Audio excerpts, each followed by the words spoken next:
ഒരു പെൺകുട്ടി തേക്കാതിരിക്കാനായിട്ട് എന്താണ് ചെയ്യാൻ പറ്റുക? അതാണ് നമ്മുടെ ഇന്നത്തെ ചോദ്യം. അപ്പൊ ഒരു റിലേഷൻഷിപ്പിലൊക്കെ നിൽക്കുന്ന ആൾക്കാര് ഇപ്പൊ ഒരുപാട് ബ്രേക്കപ്പ് ആയി പോകാറുണ്ട്. അപ്പൊ ആ ഒരു ബ്രേക്കപ്പ് അല്ലെങ്കിൽ ഒരു ഡൈവോഴ്സ് ഇല്ലാതിരിക്കാനായിട്ട് എന്താണ് പെൺകുട്ടികൾക്ക് ചെയ്തു കൊടുക്കേണ്ടത്, അല്ലെങ്കിൽ എന്താണ് അവരുടെ ആവശ്യം എന്നുള്ളത് നമുക്ക് അവരോട് തന്നെ ചോദിച്ചു നോക്കാം. അപ്പൊ നിങ്ങളുടെ അഭിപ്രായം എന്താണെന്ന് വെച്ചാൽ നിങ്ങൾ എന്തായാലും കമന്റ് ചെയ്യുക. അപ്പൊ നമ്മുടെ വീഡിയോയിലേക്ക് പോകുന്നതിന് മുമ്പ് നമ്മുടെ ചാനൽ സബ്സ്ക്രൈബ് ചെയ്യുക, ഇൻസ്റ്റാഗ്രാമും ഫേസ്ബുക്കും ഫോളോ ചെയ്യുക. അപ്പൊ നമുക്ക് വീഡിയോയിലേക്ക് പോകാം. ഒരു പെൺകുട്ടി തേക്കാതിരിക്കാൻ എന്താണ് ചെയ്യാൻ പറ്റുക?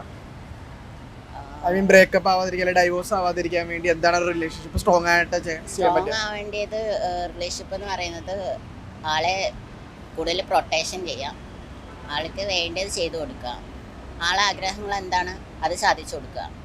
പിന്നെ എന്ന് പറയുന്നത് വലുതായിട്ട് നമുക്ക് ചെയ്യാൻ പറ്റിയില്ലെങ്കിലും നമ്മൾക്ക് ചെറുതായിട്ട് എങ്ങനെ ചെയ്തു കൊടുക്കാനായിട്ട് സാധിക്കണം. പിന്നെ അവരെ ഇമോഷൻസ് മനസ്സിലാക്കണം. മെയിനായിട്ട് വരുന്നത് ഈ പീരീഡ്സ് സമയത്ത് നമ്മൾ കെയറിങ് ചെയ്യണം.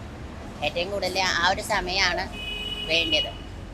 എത്രയും കഷ്ടപ്പെട്ട് നമ്മൾ അമ്മമാരൊക്കെ കഷ്ടപ്പെട്ട് ഒരുപാട് സാക്രിഫൈസ് ചെയ്യണം നമ്മൾ കാണുന്നുണ്ട്. പക്ഷേ ഇവിടെ എന്ന് പറയുന്നത് നമ്മളതൊന്നും കാണാറില്ല. കൂടുതലും പെൺകുട്ടികൾക്ക് വേണ്ടിയത് കെയറിങ് ആണ്, കെയറിങ്ങും സപ്പോർട്ടിങ് ആണ്, കൂടെ നിൽക്കാന്നുള്ളതാണ്.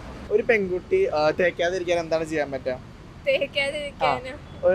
ഒരുപാട് ബ്രേക്കപ്സും ഒരുപാട് ഡൈവോഴ്സ് കേസുകളൊക്കെ ഇപ്പൊ റീസെന്റ് ആയിട്ട് ഒരുപാട് വരുന്നുണ്ടല്ലോ. അപ്പോ ഇതിങ്ങനെ ഉണ്ടാവാതിരിക്കാനായിട്ട് എന്താണ് ഒരു ആണുങ്ങൾക്ക് കൊടുക്കാൻ പറ്റുന്ന സജഷൻ? ഇങ്ങനെ ചെയ്താൽ മതി എന്ന് പറയാനായിട്ട് കുറച്ചുകൂടെ അറ്റൻറ്റീവ് ആവും. എനിക്ക് തോന്നുന്നു പല ആൾക്കാരും നമ്മള് ഗേൾസിന് പലപ്പോഴും കുറേയൊക്കെ ഇമോഷണൽ നീഡ്സ് ഗേൾസിന്റെ അൺമെറ്റായി പോകുന്നുണ്ട്. അതാണെന്നാണ് അത് കുറെ ആൾക്കാർ ദേ നോട്ട് വെരി അറ്റൻറ്റീവ്. അതുകൊണ്ടാണെന്നാണ് എനിക്ക് തോന്നിയിട്ടുള്ളത്. ഒരു ഗേളിന്റെ നീഡ്സ് മനസ്സിലാക്കുക. ഗേളല്ല, ആരുടെയാണ് ഇത് കാര്യം മനസ്സിലാക്കി പെരുമാറി കഴിഞ്ഞാൽ എന്തായാലും ബ്രേക്കപ്സ് ഒന്നും ഉണ്ടാവില്ല. ഇമോഷൻസിന് വാല്യൂ കൊടുക്കുക. Thank you. ഒരു പെൺകുട്ടി തേക്കാതിരിക്കാൻ എന്താണ് ചെയ്യാൻ പറ്റുക ഒരു ബോയ്സിന്? അത് റിലേഷൻഷിപ്പിൽ ഒരു പെൺകുട്ടി എന്നുള്ള രീതിയിൽ പറഞ്ഞാൽ മതി. നിങ്ങളെ എങ്ങനെ നമ്മൾ ഒരാളായിട്ട് റിലേഷൻഷിപ്പിൽ ഇരിക്കുമ്പോൾ വേറെ ആളായിട്ട് സൈഡിൽ വേറെ കോണ്ടാക്റ്റും കാര്യങ്ങളൊക്കെ ഉണ്ടാവുമല്ലോ.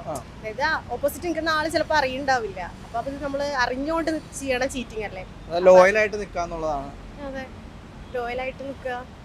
അപ്പൊ അങ്ങോട്ടും ഇങ്ങോട്ടും പ്രശ്നം വരുന്നില്ലല്ലോ. അത് അങ്ങനെ ലോയലായിട്ട് നിന്നാലും തേച്ചിട്ട് പോകുന്ന ഒരുപാട് പെൺകുട്ടികളുണ്ടല്ലോ. അത് ഡിപ്പെൻസ്, അത് ഓരോരുത്തരുടെ ഇതുപോലെ ഇരിക്കും. അറിയില്ല, കെയർ വേണം, സപ്പോർട്ട് വേണം, അതൊക്കെ മെയിൻ ആണല്ലോ. എല്ലാം വേണം. രണ്ടുപേർക്കും അങ്ങോട്ടും ഇങ്ങോട്ടും ഉണ്ടാവണം. രണ്ടുപേരും ഒരേ വേവ് ലെങ്ത്തിൽ നിന്നാലേ ഏത് റിലേഷൻഷിപ്പും മുന്നോട്ട് പോകുള്ളൂ.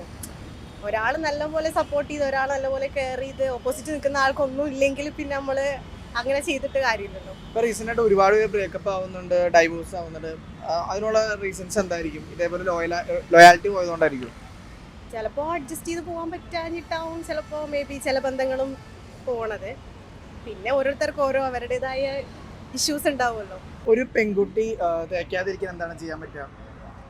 ഒരു പെൺകുട്ടി തേക്കാതിരിക്കാൻ, ഐ മീൻ ബ്രേക്കപ്പ് ആക്കി പോവാണ്ടിരിക്കാനായിട്ട് ഒരു ബോയ്ക്ക് എന്താണ് ചെയ്ത് നിൽക്കാൻ പറ്റുക ആ ഒരു റിലേഷൻഷിപ്പ് സ്ട്രോങ് ആയിട്ട് നിൽക്കാൻ വേണ്ടി? ട്രസ്റ്റ് ചെയ്യുക, പരസ്പരം മ്യൂച്വൽ അണ്ടർസ്റ്റാൻഡിംഗിൽ പോവുക. ഇപ്പൊ റീസെന്റ് ആയിട്ട് ഒരുപാട് ബ്രേക്കപ്സും ഒരുപാട് ഡൈവോഴ്സും വരുന്നുണ്ട്. അപ്പൊ സിനിമ ഇൻഡസ്ട്രി ആയാലും നമ്മുടെ സാധാരണ ഇൻഡസ്ട്രി ഉള്ള സ്ഥലത്തായാലും ഡൈവോഴ്സുകൾ വരുന്നുണ്ട്. അപ്പൊ അതൊരു സ്ട്രോങ് ആയിട്ട് നിൽക്കാനായിട്ട് എന്താണ് ഒരു രണ്ടുപേരുടെ ഭാഗത്തുനിന്ന് ചെയ്യാൻ പറ്റുക? പരസ്പരം ഫ്രീഡം കൊടുക്കുക. അത് ഒരാൾ കൊടുക്കേണ്ട സംഭവമല്ല, എന്നാൽ പോലും നമ്മുടെ വാല്യൂസും അവരുടെ വാല്യൂസിനും ഒരേപോലെ നമ്മൾ ഒരു ബഹുമാനം കൊടുക്കുക. Respect each other and give and take respect എന്നാണ് മെയിൻ റിലേഷൻഷിപ്സിന്റെ പോളിസി. അതാരും പാലിക്കുന്നില്ലാത്തതാണ് മെയിൻ. പിന്നെ പരസ്പരം കെട്ടിയിടുന്നൊരു റിലേഷൻഷിപ്പാണ് ഒരു ദാമ്പത്യം എന്ന് പറയാതിരിക്കുക. അവരവർക്ക് ഇപ്പോൾ ഇൻഡിവിജ്വൽ ആണെങ്കിലും സിംഗിൾ ആണെങ്കിലും മാരീഡ് ആണെങ്കിലും അവരുടെ ലൈഫിലൊരു ഫ്ലെക്സിബിലിറ്റി ആയിട്ടുള്ള കാര്യങ്ങൾ ചെയ്യാനും അതുപോലെ തന്നെ അവർക്കൊരു സ്പേസ് കൊടുത്താൽ തന്നെ മാക്സിമം പ്രശ്നങ്ങൾ തീരും എന്നാണ് എൻ്റെ ഒരു അഭിപ്രായം.